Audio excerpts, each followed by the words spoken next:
जय हिंद आप सभी लोगों को। देखिए आज हम बात करने वाले हैं संविधान के आर्टिकल नंबर 32 की। ये आर्टिकल इतना इम्पोर्टेंट है कि देखिए चाहे एसएससी का एग्ज़ाम हो, चाहे यूपीएससी का एग्ज़ाम हो या फिर आपका टीचिंग का एग्ज़ाम हो, यहाँ से एक क्वेश्चन तो एग्जामिनर पूछता ही है। तो चलिए इसके बारे में थोड़ा डिटेल में और गहराई से जानते हैं। तो देखिए सबसे पहले तो हम ये जान लें कि जो आर्टिकल नंबर 32 है, इसे हम कहते हैं संवैधानिक उपचारों का अधिकार।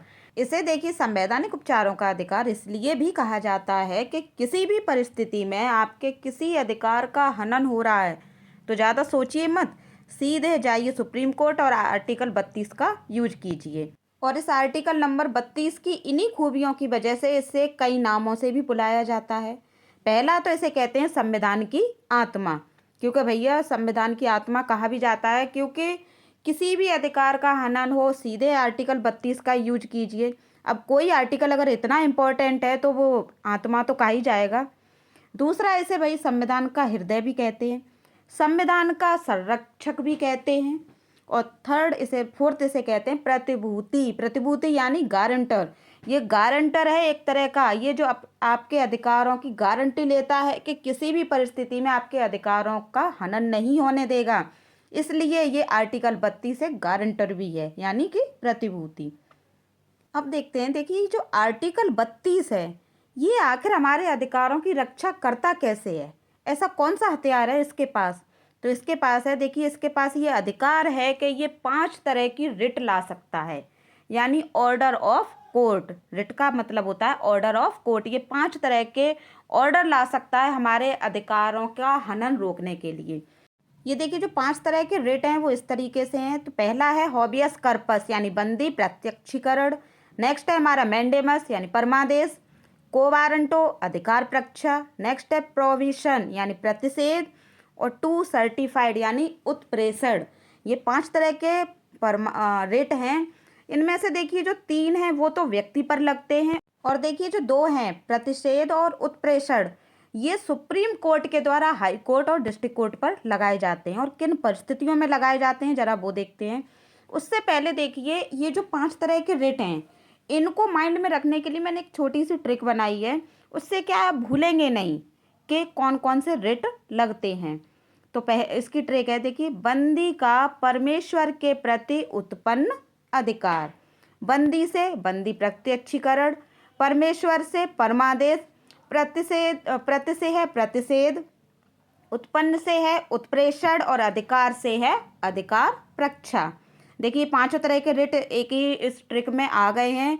बंदी प्रत्यक्षीकरण, परमादेश, प्रतिषेध, उत्प्रेषण और अधिकार प्रक्षा। चलते फिरते भाई इस ट्रिक को 2-4 बार पढ़ लीजिए, ये 5 तरह के रिट आपके माइंड में अच्छे से सेट हो जाएंगे। अब पहला जो है हमारा हॉबियस कर्पस, इसके बारे में डिटेल में देखते हैं। ये देखिए जो पहला जो रेट है हॉबियस कर्पस, ये सुनने में थोड़ा अटपटा सा लग रहा होगा क्योंकि ये इंग्लिश भाषा का वर्ड नहीं है भाई, ये लैटिन भाषा का वर्ड है हॉबियस कर्पस। इसका मतलब होता है टू हैव द बॉडी, यानी बंदी प्रत्यक्षीकरण, यानी जिसको भी अरेस्ट किया है उस व्यक्ति को शरीर के साथ पेश किया जाए। देखिए इसके अंतर्गत हॉबियस कर्पस का यूज कैसे किया जाता है, यानी इसके अंतर्गत जो विक्टिम है वो अपना संरक्षण कर कैसे सकता है। भाई अगर पढ़ रहे हैं तो इसके बारे में डिटेल में जानना भी जरूरी है। मान लीजिए कि 2 पार्टियों के बीच झगड़ा हो गया जबरदस्त, किसी भी जमीन को लेकर कोई विवाद हो गया अच्छा खासा। एक पार्टी दमदार है और एक कमजोर है।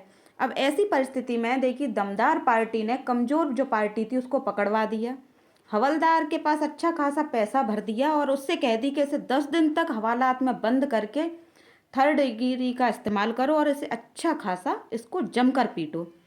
अब ऐसी परिस्थिति में होता क्या है कि भैया जो कमज़ोर पार्टी के लोग हैं, जो गांव के लोग हैं या शहरी क्षेत्र में भी आज के टाइम में बहुत से लोग ऐसे हैं वो जानते ही नहीं हैं कि किसी भी व्यक्ति को 24 घंटे से ज़्यादा हवालात में रख ही नहीं सकते।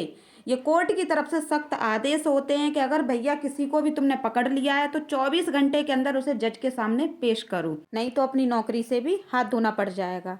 अब ऐसी परिस्थिति में देखिए जो विक्टिम है, जो हवालात में बंद है, उस व्यक्ति के घर वालों को, सगे संबंधियों को और या चाहे दोस्त है, उनको क्या करना है, बस एक ही काम करना है कि सीधा सुप्रीम कोर्ट जाना है, वहाँ से रिट लेकर आनी है यानी ऑर्डर ऑफ कोर्ट, और उसे तुरंत हवालात में सबमिट करना है। वहाँ से तुरंत सुप्रीम कोर्ट से फैक्स आएगा कि जो भी व्यक्ति अभी 24 घंटे के अंदर जितने लोग भी अरेस्ट किए गए हैं उनको तुरंत छोड़िए या फिर यहाँ पर जज के सामने पेश कीजिए। ये देखिए जो हॉबियस कॉर्पस है ये हमें कई तरह की व्यक्तिगत स्वतंत्रताएं भी प्रदान करता है।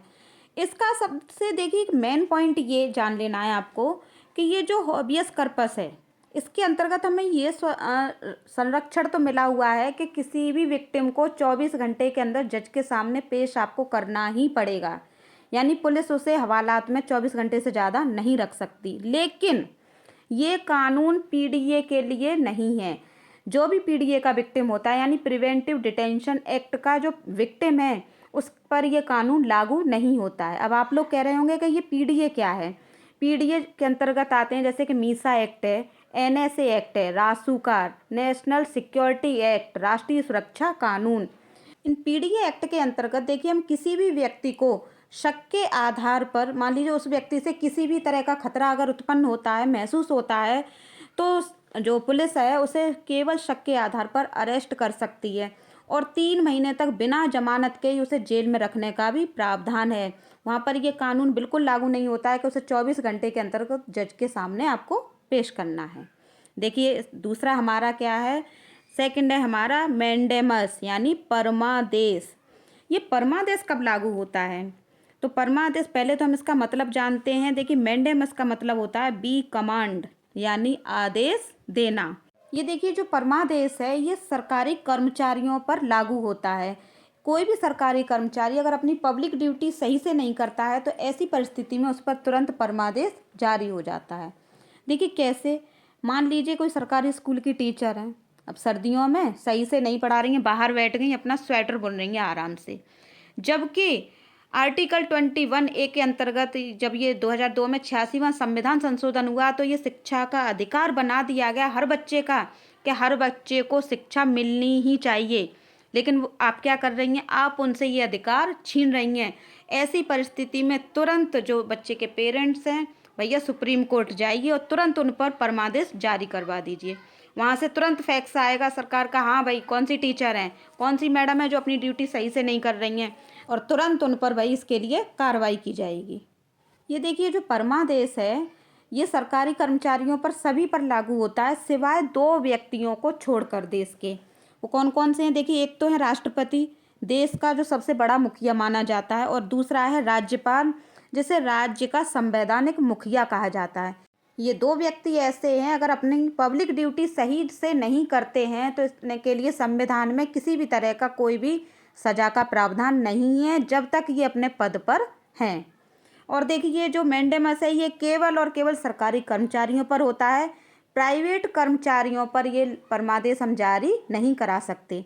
मान लीजिए कोई भी व्यक्ति आज उसे अपनी दुकान नहीं खोलनी, भाई उसका मन नहीं खोलनी, उसे कौन सा सरकार से वेतन भत्ता मिल रहा है, तो ऐसी परिस्थिति में हम प्राइवेट कर्मचारी पर कोई भी परमादेश जारी नहीं करवा सकते। नेक्स्ट रेट है देखिए को वारंटो यानी अधिकार परीक्षा। अधिकार परीक्षा ये देखिए इसका मतलब है कि जब भी कोई व्यक्ति फर्जी नौकरी करते हुए पकड़ा जाता है तो ऐसी परिस्थिति में उस पर को वारंटो यानी वारंट अधिकार परीक्षा रिट लग जाती है। मान लीजिए आपको पता चल गया भैया पड़ोस में आपका पड़ोसी फर्जी नौकरी कर रहा है, तुरंत जाइए सुप्रीम कोर्ट और रिट लगा दीजिए उस पर भैया को वारंटो। बिना टेस्ट दिए हुई भैया नौकरी कर लीजिए, इसने फर्जी नौकरी कर रहा है, इसकी तुरंत नौकरी हड़प लीजिए। तो ऐसी परिस्थिति में कोई भी व्यक्ति अगर पाया जाता है तो उस पर तुरंत को वारंटो लग जाता है। या फिर कोई भी व्यक्ति अपने अधिकार से बढ़कर कार्य करता है तो उस पर भी अधिकार परीक्षा लगता है। जैसे मान लीजिए कि आपने हेलमेट नहीं पहना है, अब एक हवलदार आया भैया डंडा खटखटाता हुआ, चल भाई तेरा चालान कट गया है, अब तुझे चल हवालात में बंद करते हैं। अरे भैया तू कैसे कर लेगा, कौन है तू, इंस्पेक्टर है, सब इंस्पेक्टर है या फिर असिस्टेंट सब इंस्पेक्टर है।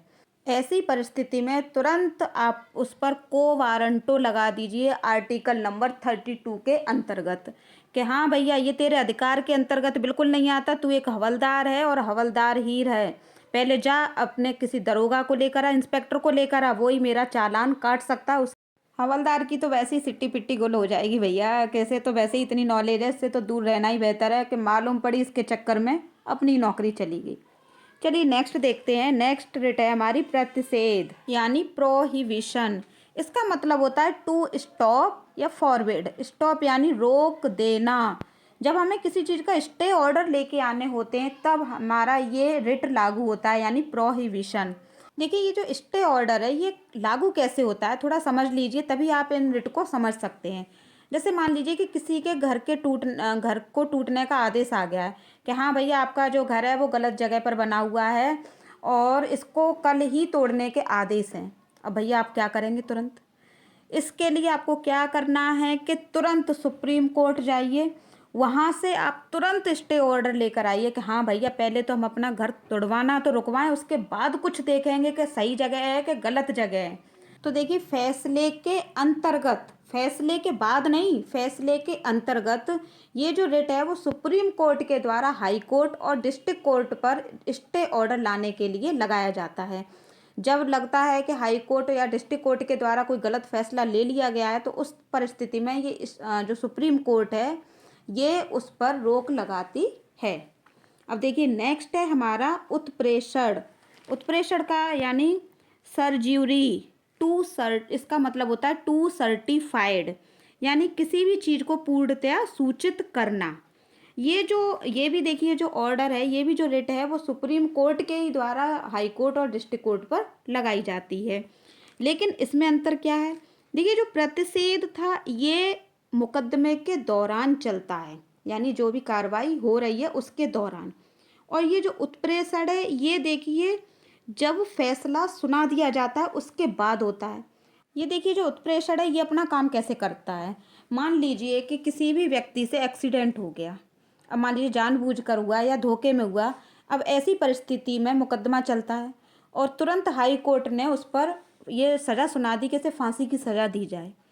अब उस विक्टिम के घर वालों को क्या करना है कि सबसे पहले तो सुप्रीम कोर्ट जाना है और वहाँ से तुरंत ये रिट लेकर आनी है कि पहले तो भैया इसकी फांसी रुकवाई जाए, उसके बाद देखते हैं कि उसने जो एक्सीडेंट किया है उसका जो वास्तविक है वो सज़ा का प्रावधान क्या है या फिर इसका क्या सॉल्यूशन और निकल सकता है। ये देखिए जो पांचवा रिट है उत्प्रेषण, ये किन किन मामलों में लागू होता है। पहला तो है देखिए क्षेत्राधिकार।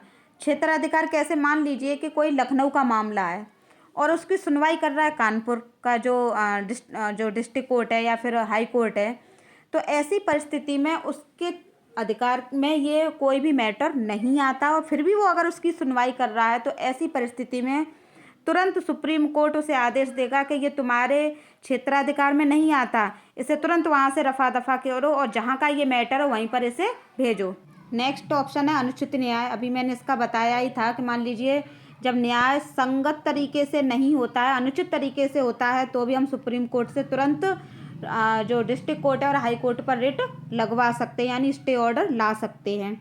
देखिए एक चीज़ जो है बहुत इम्पोर्टेंट वो अब मैं आपको बताने जा रही हूँ कि देखिए अगर केवल हमारे मूल अधिकारों का हनन हो तो हम सुप्रीम कोर्ट जा सकते हैं और आर्टिकल 32 के अंतर्गत अपने अधिकारों का हनन होने पर हम स्टे ऑर्डर ले सकते हैं।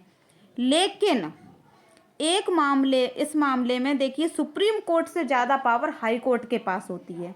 यहाँ पर देखिए आर्टिकल नंबर 226 का हम यूज करके अगर हमारे मूल अधिकारों का हनन हो या फिर इसके साथ साथ हमारे कानूनी अधिकार या फिर अन्य किसी भी टाइप का जो अधिकार है उसका अगर हनन हो रहा है तो हम अपने आर्टिकल नंबर 226 का यूज करके हाई कोर्ट जाकर उस पर भी स्टे ऑर्डर लेके आ सकते हैं।